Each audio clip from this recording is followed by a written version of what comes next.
Well, we're going to get ready to start right now, and we are filming this. So even if we aren't funny, laugh a lot, clap, all those kinds of things, be very excited to be listening to Barb. I'm very excited, actually, because Barb is one of my favorite people, and I got to meet her about 25 years ago. And when we were 3. Yeah, when we were 3, and we became fast friends.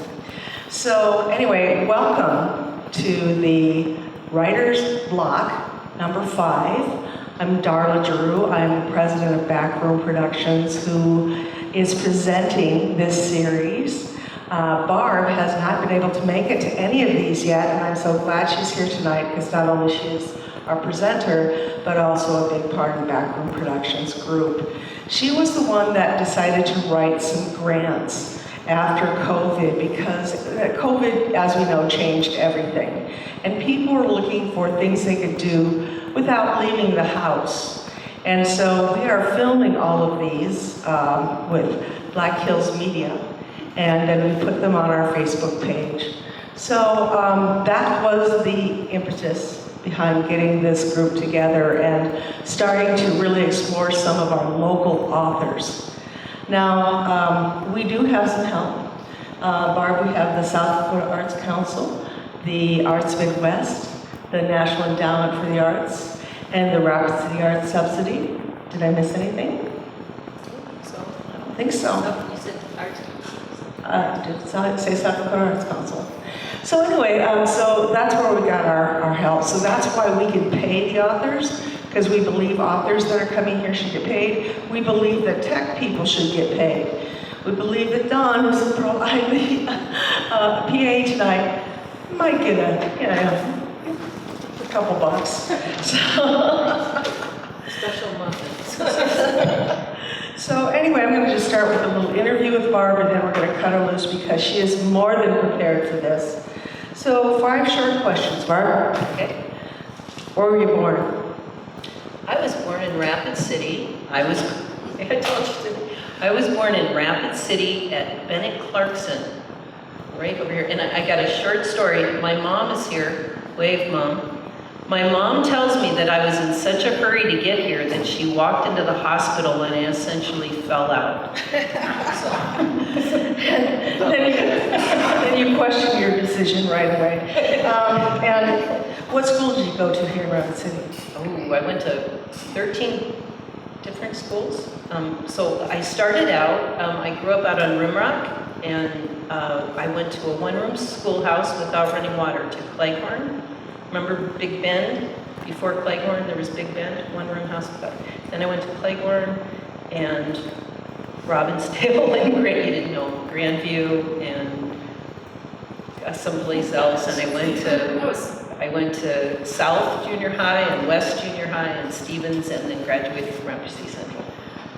Whoa, I thought this was going to be short questions. Went to college where? I went to Michigan State. Why? Because I was going to be a crusading journalist. And they had a great program on public policy. And I loved that program. And I met my friend Denise at Michigan State. And wave Denise. And then I found that I was so angry. This was when Nixon was, and the dirty tricks thing were going. And I found myself, the more I found out about politics, the angrier I got. So, and the more I wanted to kill people, politicians. Does anyone feel anything like that? Yeah. And so I think I made one of the wiser decisions in my life, and I switched to history because they're already dead. And it makes me less homicidal because they're already dead. So that was my Michigan State career.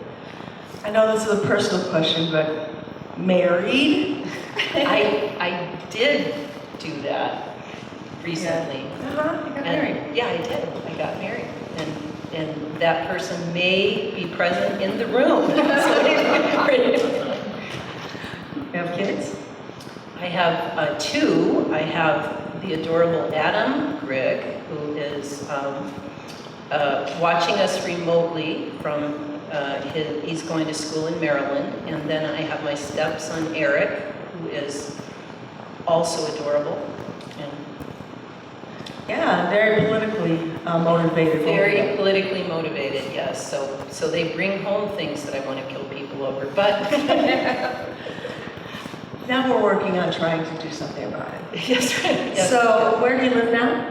I live in Maryland, in Gaithersburg, Maryland, with said husband. And I guess, and he is finally retired, so we're hoping to spend a lot more time in Rapid City again. Well, I have known you mostly as an editor. We've worked together on a lot of things. I would write the material. I would just write from my head and my heart, and then she would make it bleed. And so she wasn't my favorite person in that regard, but she did teach me a lot about writing. And yes, my husband also could make my writing bleed, so I guess it wasn't that hard. But I was surprised when you started this new project of writing. I've never known you as a writer. Did you write in college? Was there more writing going on that I don't know about? You know, I don't know if any of you are like this, but as I was growing up, I really thought of writers as fiction. I thought writers write fiction. They write these novels, they write short stories, that's what they do.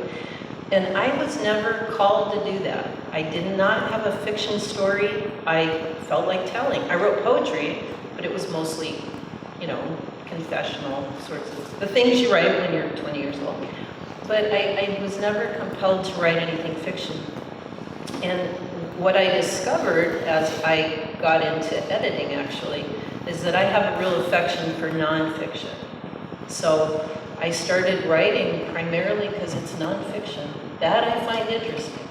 Okay. So, Well, that's really something, because I really didn't know that about you. And so even in college, you discovered this about yourself, or did this come as part of this latest thing you did? when I was in college, I was editing. When I was in high school, I did the high school literary magazine, and then I did the high school newspaper.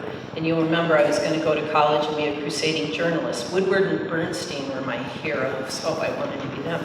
Again, nonfiction.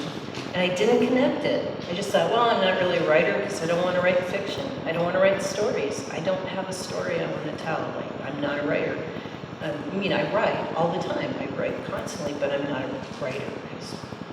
And then, but also in college, I edited the Blue Stocking Review, which was a research journal. So if I'd been paying attention when I was in college, which was maybe not what I was doing, if I'd been paying attention, I think I would have known earlier that my calling was in nonfiction.